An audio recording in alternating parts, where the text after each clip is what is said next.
بسم اللہ الرحمن الرحیم۔ السلام علیکم ورحمۃ اللہ وبرکاتہ۔ آج کی گفتگو کا موضوع ہے معجزات نبوی صلی اللہ علیہ وآلہ وسلم۔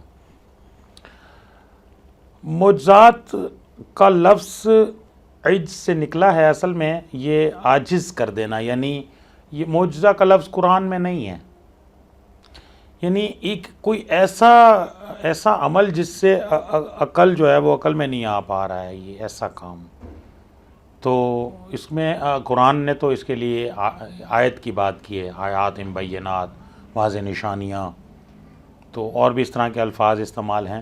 تو علامہ سیوطی کی کتاب خصائص کبریٰ میں تقریباً 1000 معجزات کی تفصیل بیان کی گئی ہے۔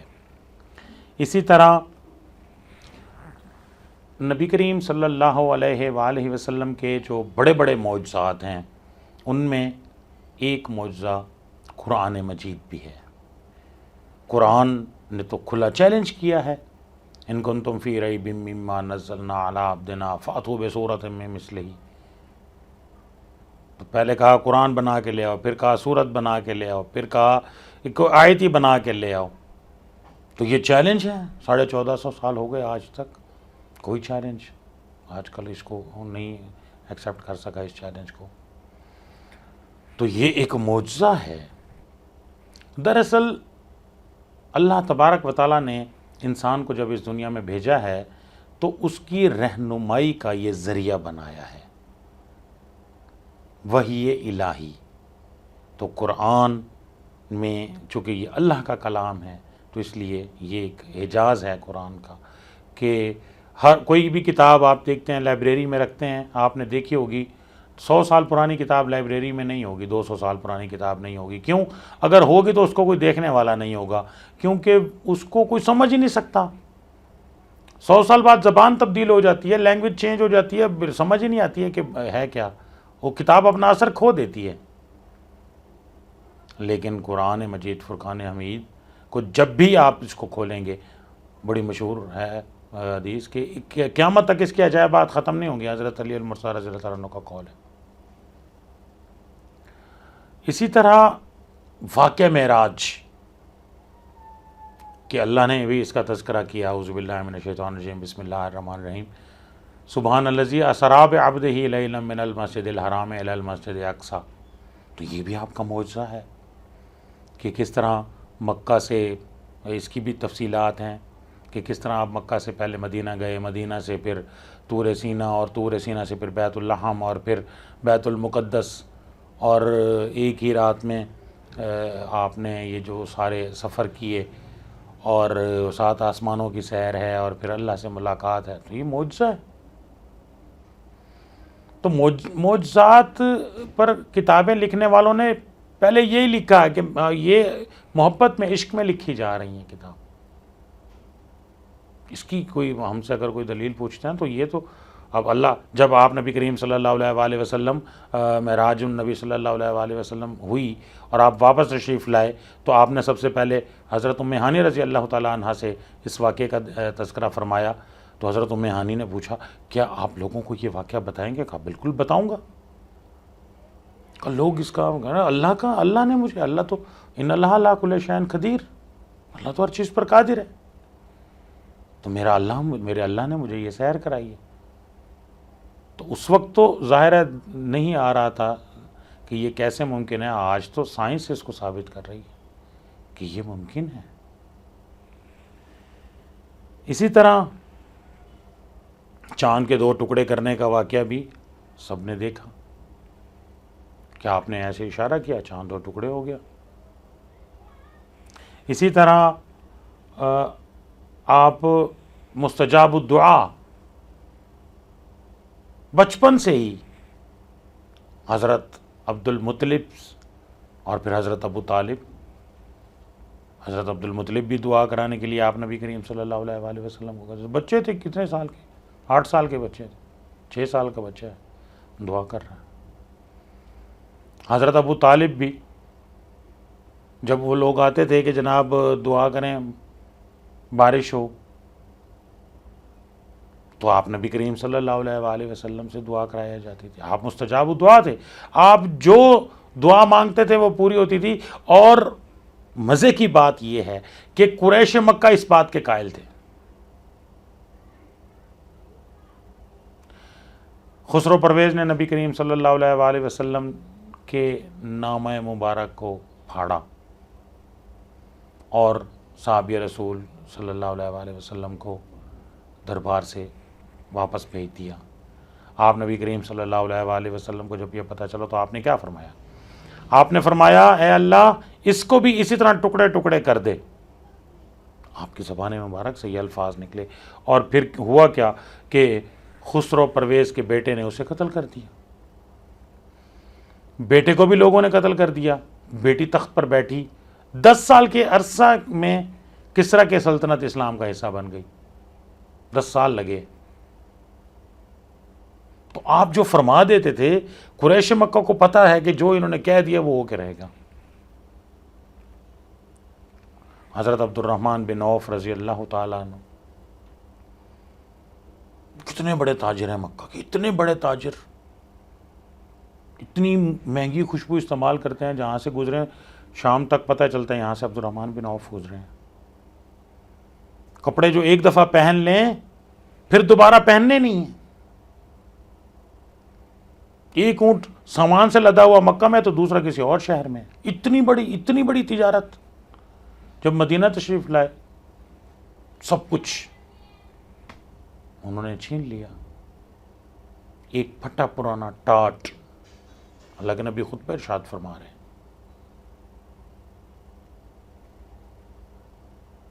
صحابی کو بھیجتے ہیں مہمان آ رہا ہے جائیں ریسیو کریں. صحابہ کہتے ہیں کون نہ آ رہا ہے. صحابہ باہر جاتے ہیں دیکھتے ہیں ایک آدمی آ رہا ہے گرد و غبار سے ہٹا ہوا, ایک ٹاٹ میں لپٹا ہوا. قریب آئے تو دیکھتے ہیں کہ حضرت عبد الرحمن بن عوف. آپ نبی کریم صلی اللہ علیہ وآلہ وسلم نے بھی اپنے خطبے کو مختصر کر دیا. آپ بھی تشریف لے گئے, استقبال کیا, بیٹھے, بات ہوئی. کیسے حضرت عبد الرحمن بن عوف رضی اللہ تعالیٰ عنہ نے سارا واقعہ بیان کیا کہ اللہ کے راستے میں سب کچھ قربان کر کے آ گئے. آپ نبی کریم صلی اللہ علیہ وآلہ وسلم حضرت عبد الرحمن بن عوف کے لیے دعا فرما رہے ہیں. اللہ عبد الرحمن بن عوف کے یہ اپنا سب کچھ قربان کر کے آئے. اللہ اس کے یہاں پر بھی اس کو ایسے. حضرت عبد الرحمن بن عوف رضی اللہ تعالیٰ عنہ بھی جیسے وہ مواخات میں نے پہلے بھی عرض کی تھی, مواخات میں ان کے ایک انصاری بھائی تھے. انہوں نے کہا جی میں آپ کو یہ میری جائیداد ہے, یہ میرا گھر ہے, یہ چیزیں آدھ کر لیتے ہیں. آپ نے فرمایا نہیں مجھے کچھ نہیں چاہیے, میں تاجر ہوں, بازار کا راستہ دکھا دیں اور کچھ ادھار دے دیں. جناب ایک تھلے پہ بیٹھ کے وہ کاروبار شروع کیا ہے. کچھ عرصہ اللہ نے برکت ڈالی اور جناب نیچے زمین پہ بیٹھے تھے تھلے پہ آ گئے. اور پھر کیا ہوا کہ وہ دکان خرید لی. اور ایک وقت ایسا آیا کہ وہ مارکیٹ, جس مارکیٹ میں آپ نے وہ زمین پہ بیٹھ کے کام کرنا شروع کیا تھا, وہ ساری کی ساری مارکیٹ حضرت عبد الرحمن بن عوف کی تھی. اور ایک ایسا وقت آیا کہ مدینہ میں جب زکوٰۃ کی وصولی کی گئی تو سب سے زیادہ زکوٰۃ دینے والے حضرت عبد الرحمن بن عوف تھے, جو جب مدینہ میں آئے تھے تو ایک پھٹا ہوا ٹاٹ تھا صرف. یہاں ایک واقعہ عرض کرتا چلو. حضرت عبد الرحمن بن عوف رضی اللہ تعالیٰ عنہ اپنے باغ میں, جو اتنا گھنا باغ ہے, اس میں آپ نماز ادا کر رہے ہیں اور دوران نماز ایک چڑیا پھڑپھڑا رہی ہے اور وہ باغ سے باہر نکلنے کی کوشش کر رہی ہے, لیکن وہ باغ اتنا گھنا ہے کہ وہ اس سے نہیں نکل پا رہی ہے. اور حضرت عبد الرحمن بن عوف رضی اللہ تعالیٰ عنہ نماز میں ہی یہ خیال کرتے کہ عبد الرحمن جب تم مدینہ آئے تھے تو ایک پھٹے پرانا ٹاٹ پہنا ہوا تھا, اور آج تم مدینہ کے امیر ترین آدمی ہو, اتنے گھنے باغات ہیں کہ ایک چڑیا یہاں سے نہیں نکل پا رہی ہے. اور اسی خیال میں نماز بھول گئے کہ کون سی رکعت میں تھے. جیسے تیسے نماز ختم کی, سیدھے اللہ کے نبی کی خدمت میں حاضر ہوئے. یا رسول اللہ یہ باغ میں اللہ کے راستے میں وقف کرتا ہوں، مجھے نہیں چاہیے یہ باغ۔ فرمایا کہ سارا واقعہ بتا دیا۔ کہا عبد الرحمن یہ بہت قیمتی باغ ہے، اس کا اصل اپنے پاس رکھ لو، اس کی آمدنی اللہ کے راستے میں وقف کر دو۔ کہا نہیں نہیں یا رسول اللہ، جو چیز مجھے اللہ کی یاد سے غافل کر دے وہ میں کبھی اپنے پاس نہیں رکھوں گا۔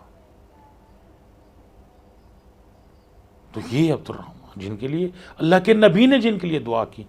اسی طرح حضرت عبداللہ ابن عباس رضی اللہ تعالیٰ عنہ کے لیے آپ نبی کریم صلی اللہ علیہ وآلہ وسلم نے دعا فرمائی کہ اے اللہ ان کو قرآن کا علم سکھا اور دین کی سمجھ دے۔ اور آپ دیکھیں کہ جتنی بھی تفاسیر آج لکھی جا رہی ہیں مواخذات میں، حضرت عبداللہ ابن عباس مفسر قرآن، ہر سوال کا جواب ہے۔ اللہ تعالیٰ نے اتنی برکت دی، اتنا علم دیا، اتنی سمجھ دی۔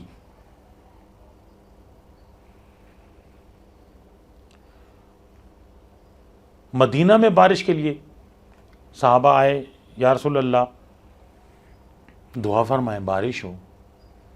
آپ نبی کریم صلی اللہ علیہ وآلہ وسلم نے دعا فرمائی، ایسی دعا آپ نے فرمائی اور بارش شروع۔ اتنی بارش ہوئی، اب صحابہ آئے یا رسول اللہ اب بارش بس۔ تو آپ نے اب بارش کی یہ دعا نہیں فرمائی، روکنے کی دعا نہیں فرمائی، آپ نے کیا فرمایا؟ اللہم حوالینا لا علینا، اللہ یہ دوسرے علاقوں میں بھیج دو ہمارے۔ یعنی بارش رحمت ہے، یہ نہیں کہا کہ بارش رک جا، نہیں، اللہم حوالینا لا علینا، اللہ ہم پر نہیں، دوسرے علاقوں میں، ارد گرد کے علاقوں میں۔ اسی طرح آپ نے جو پیش گوئیاں فرمائی ہیں روم و فارس کی فتح کی پیش گوئی، آپ جب غزوہ احزاب کے حوالے سے جب خندق کھودی جا رہی ہے تو وہ چٹان آئی، بڑا مشہور واقعہ آپ لوگوں کے علم میں تھا، تو اس وقت یہ آپ نے وہ چٹان جب توڑی ہے تو اس وقت آپ نے فرمایا کہ روم کی اور فارس کی فتح کی خوشخبری آپ کو ملی، استنبول کی فتح کی خوشخبری آپ نے دی۔ سراقہ بن مالک بن جشم، یہ جب جو کھوجی تھا، ماہر تھا، پہنچا آپ کے پاس، آپ نے اس کو کیا کہا؟ میں تو دیکھ رہا ہوں کہ یہ جب یہ کیسر و کسریٰ فتح ہوگا تو تجھے سونے کے کنگن پہنائے جائیں گے، جو حضرت عمر فاروق، یہ ایک واحد ہے، ویسے تو سونا مسلم حرام ہے لیکن سراقہ بن مالک کو پہنائے گئے، خود پہنایا تھا کہ اللہ کے نبی وہ لے کے آئے گا جی اللہ کے نبی نے حکم دیا تھا۔ تو اسی طرح استنبول کی فتح کی پیش گوئی ہے، اور بھی آپ کے بے شمار معجزات ہیں۔ ایک چٹان کے بارے میں آپ نبی کریم صلی اللہ علیہ وآلہ وسلم نے ارشاد فرمایا کہ جی حضرت علی کے ساتھ کوئی بات ہو رہی تھی تو باتوں میں سے بات تھی تو وہ کہا اچھا وہ وہاں پر ایک چٹان ہے جو مجھے کہتی تھی السلام علیکہ یا رسول اللہ، سبحان اللہ۔ اسی طرح استوان حنانہ بڑی مشہور آپ لوگوں کے علم میں ہوگی کہ جب آپ نبی کریم صلی اللہ علیہ وآلہ وسلم مسجد نبوی میں درس دیا کرتے تھے، بیٹھتے تھے، صحابہ کرام سے گفتگو فرمایا کرتے تھے، تو وقت کے ساتھ ساتھ صحابہ کرام رضوان اللہ تعالیٰ علیہم اجمعین کی تعداد میں اضافہ ہوتا گیا۔ اب آپ بھی نیچے تشریف فرما ہیں، صحابہ بھی نیچے بیٹھے ہیں، اب جو پیچھے جو بیٹھے ہوتے تھے صحابہ کرام جو دور ہوتے تھے تو ان کا آئی کانٹیکٹ نہیں ہوتا تھا، وہ اب کوئی اٹھ جاتا تھا، اٹھ کے دیکھتا تھا تو پرابلم ہو رہی تھی، تو اس پر صحابہ کرام رضوان اللہ تعالیٰ علیہم اجمعین نے تجویز دی کہ ایک ممبر بنا لیا جائے، اور اس ممبر پر آپ نبی کریم صلی اللہ علیہ وآلہ وسلم اگر کھڑے تھک جائیں تو آپ بیٹھ جائیں، بیٹھے ہوئے تھک جائیں تو آپ کھڑے ہو جائیں، ذرا اونچی جگہ پر ہو۔ تو اس پر کچھ صحابہ نے اس کو ڈیزائن کیا۔ اب دیکھیں نا، جو کہتے ہیں جی حدیثیں، اب ایک ایسی چیز جس سے کوئی حکم نہیں نکل رہا ہے، ممبر رسول بنایا جا رہا ہے۔ حدیث اور سیرت کی کتابوں میں اگر اس کو ہم دیکھیں تو 1-2 صفحوں میں ہونی چاہیے، اس پر آپ کو کتب ملیں گی، تقریباً درجن کتب ہیں، 10-12 کتابیں ہیں صرف ممبر رسول پر، اور ان صحابہ کے نام ہیں کہ ان صحابہ نے اس کو کس جنگل سے لکڑی کاٹے گی، اس کو ڈیزائن کس نے کیا، اس کو بنایا کس نے، کون سے درخت کی لکڑی تھی۔ اور جب وہ ممبر رکھوا دیا گیا اور آپ کو حکم دیا کہ اب جب آپ اپنے ممبر پر تشریف لے کے جانے لگے تو اس وقت جس درخت کے ساتھ آپ ٹیک لگا کے بیٹھتے تھے تو وہ درخت رونے لگا. آپ نبی کریم صلی اللہ علیہ وآلہ وسلم نے اسے تھپکی دی، جیسے بچے کو تھپکی دیتے نا بچہ چپ ہو جاتا ہے، تو اس طرح آپ نے اس کو تھپکی دی تو وہ چپ ہو گیا. اور پھر آپ نے کیا فرمایا کہ میرے گھر سے میرے ممبر تک کا جو حصہ ہے روضۃ من ریاض الجنہ، یہ جنت کے باغیچوں میں سے ایک باغیچہ ہے. اللہ آپ کو لے جائے جب آپ جائیں مسجد نبوی میں تو وہاں پر جو ریاض الجنہ ہے وہاں پر استوانہ حنانہ لکھا ہوا ہے، استوانہ عائشہ ہے، استوانہ الحریث ہے، استوانہ ابی لبابہ ہے، تو وہ یہ ساری چیزیں اسی جگہ پر موجود ہیں. اسی طرح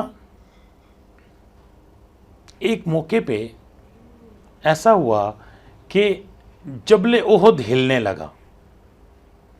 آپ نبی کریم صلی اللہ علیہ وآلہ وسلم نے فرمایا تجھ پر ایک نبی، ایک صدیق اور ایک شہید کھڑے ہیں. یعنی حضرت عمر رضی اللہ تعالیٰ عنہ کی شہادت کے بارے میں اللہ کے نبی نے پہلے سے ہی بتا دیا تھا. اسی طرح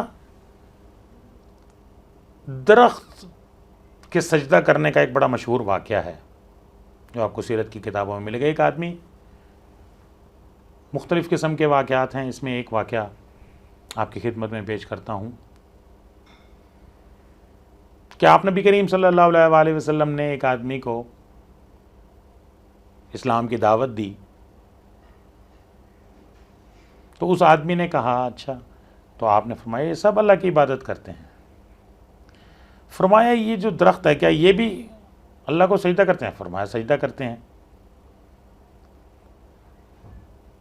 تو اس آدمی نے کہا کہ کیا یہ درخت اللہ کو سجدہ کر کے دکھائے، ہو سکتا ہے؟ آپ نے فرمایا ہو سکتا ہے. تو آپ نے درخت کو حکم دیا سجدے میں جاؤ، تو وہ درخت سجدے میں چلا گیا، وہ آدمی مسلمان ہو گیا. تو اس طرح کی یہ چیزیں بھی ہیں. حضرت ابو طلحہ انصاری رضی اللہ تعالیٰ عنہ کا گھوڑا بڑا سست رفتار تھا. ایک دن آئے، یا رسول اللہ میرا گھوڑا بہت سست ہے، میرا دل کرتا ہے اس کو جاؤں اور کہیں جنگل میں جا کے چھوڑاؤں. آپ نبی کریم صلی اللہ علیہ وآلہ وسلم نے کہا نہیں ایسا نہ کہو، مجھے دکھاؤ. آپ نبی کریم صلی اللہ علیہ وآلہ وسلم اس گھوڑے پر سوار ہوئے، اس پر سواری فرمائی، کچھ دور اس کو لے کے گئے اور واپس لے کے آئے. حضرت ابو طلحہ انصاری فرماتے ہیں رضی اللہ تعالیٰ عنہ فرماتے ہیں کہ وہ اتنا تیز رفتار ہو گیا کہ میں حیران تھا کہ یہ وہی گھوڑا ہے کہ آپ کی سواری کرنے سے وہ تیز رفتار ہو گیا. سبحان اللہ. اسی طرح غزوہ احد کے موقع پہ حضرت ابو قتادہ رضی اللہ تعالیٰ عنہ کے آنکھ میں تیر لگا اور آپ کی آنکھ باہر نکل آئی.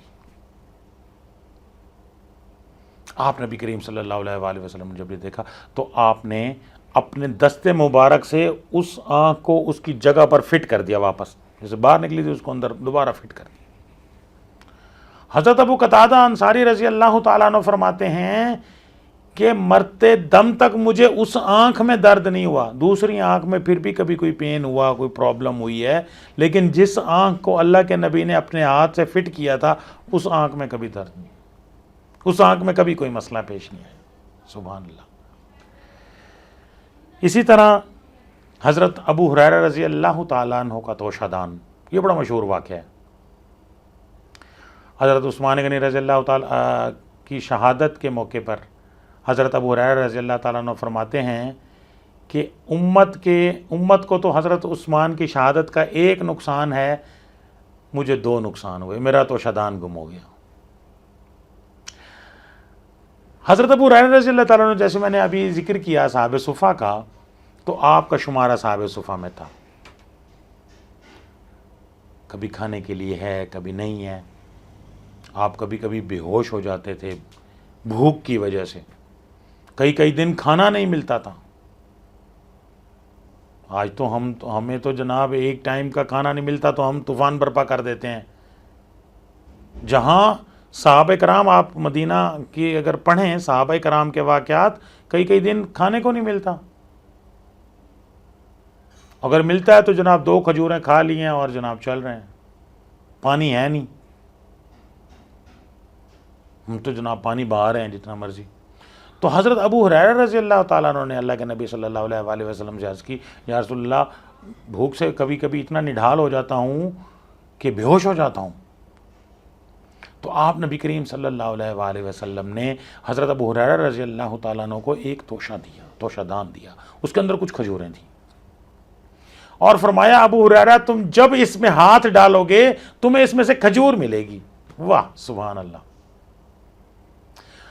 حضرت ابو ہریرہ رضی اللہ تعالیٰ عنہ فرماتے ہیں حضرت عثمان غنی رضی اللہ تعالیٰ عنہ کی شہادت کے دن سے پہلے میں نے جب بھی اس کے اندر ہاتھ ڈالا مجھے اس میں سے کھجور ملی ہے.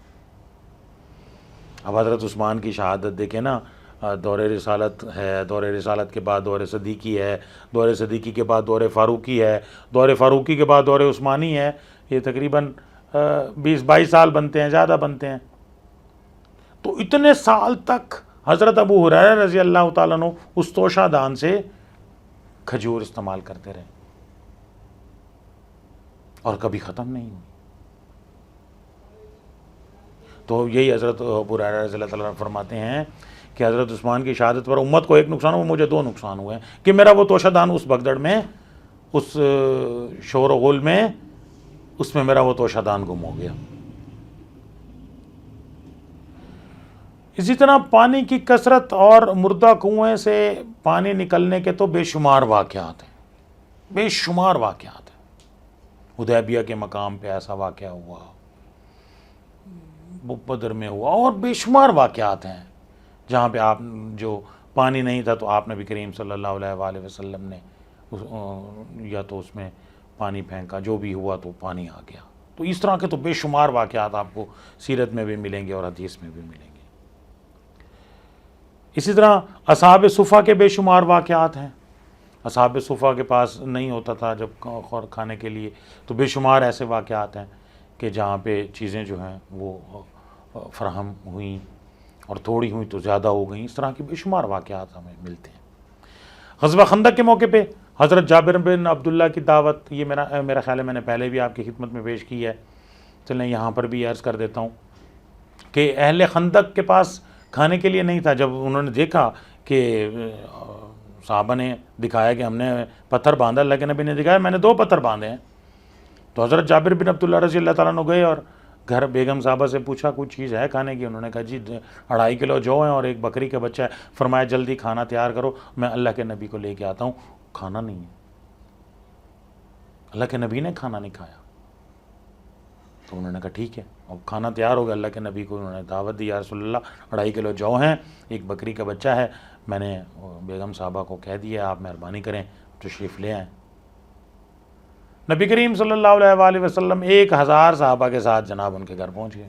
اب 1000 صحابہ کو دیکھ کے حضرت جابر بن عبداللہ بھی پریشان ہیں، ان کی بیگم صاحبہ بھی دیکھ رہی ہیں کہ بھئی 1 بکری کا بچہ 2.5 کلو جو ہیں، اتنے سارے بندے. اللہ کے نبی نے فرمایا پریشان نہ ہوں، آپ کھاتے جائیں، جاتے جائیں صحابہ کو آپ ان کو ڈال کے دیتے جائیں بس. وہ روایات میں آتا ہے 1000 افراد نے وہ کھانا کھا لیا، کھانا باقی ہے. سبحان اللہ. تو اس قسم کے واقعات ہمیں ملتے ہیں. اسی طرح اور بھی بے شمار واقعات ہیں، اس پر تو بہت بات کی جا سکتی ہے، بہت سے واقعات ہیں. تو ابھی یہیں پر اکتفا کرتے ہیں. افتخار علی گیلانی کو اجازت دیجیے. اللہ حافظ.